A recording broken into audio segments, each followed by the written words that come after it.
Hey, welcome back to Noobtography, guys. Doing a video on this little UV protection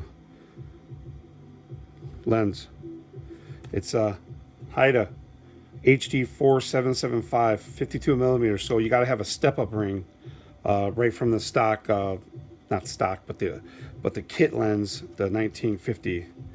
And I have a wide-angle lens that you saw in a previous video that has a step-up ring. So I'm going to go ahead and put it on, and it actually will work between, because it's 52 millimeters, so it'll work in between your wide angle and your kit lens. So go ahead and just take it out here.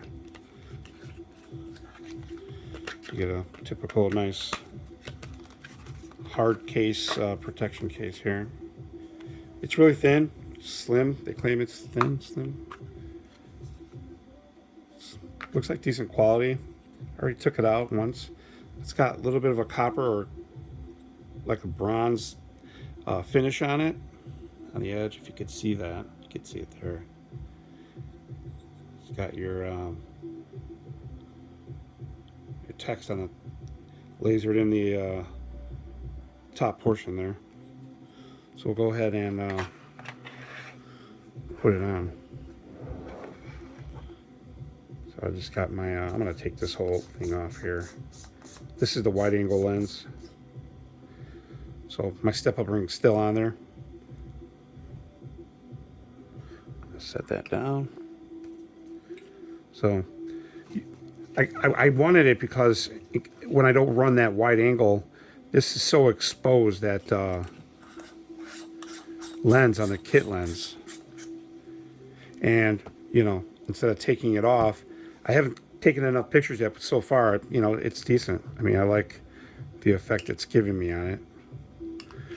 And then you can just screw on your wide angle lens to it. It doesn't really extend it too much, as you can see, but you can see it in between there. So,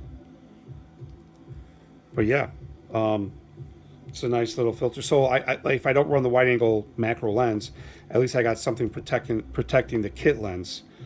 And you know, that was the whole point of it. And see how it does outside in the light next. So, but as you can see on my E10, right in between there. So, but that's the Haida. I'll say Haida Greystone UV protection. It says multi-coating ultra slim frame filter. And so that's it. I just wanted to show that, guys. As you guys saw in the last video, my rig is pretty much done. I have the larger batteries you saw, and I'm only using those when I'm out doing, you know, I'm going to be gone for a while at a car show, because those last 4 hours easy. And I have the 2600 that's on there now. So, but this is about that lens. So anyways, all right, guys. Well, thanks for watching. Hope this helps if anybody was in the market for any of this particular one. There's many lenses out there, guys. You know, I'm choosing some of the ones that I like to try. I know there's better ones. I know there's, you know, better options out there. And, you know, I will have a new lens soon. Through the winter sometime, I'm going to purchase a lens for this. So, but yeah, that's about it. So thanks for watching. Like, subscribe, hit that notification, guys. I'm a new channel. I have other channels, but, you know, I'm trying to make this one about my new photography adventure and my Sony, everything about my Sony. And that's pretty much the full rig. So, all right, guys. Thanks for watching. See ya.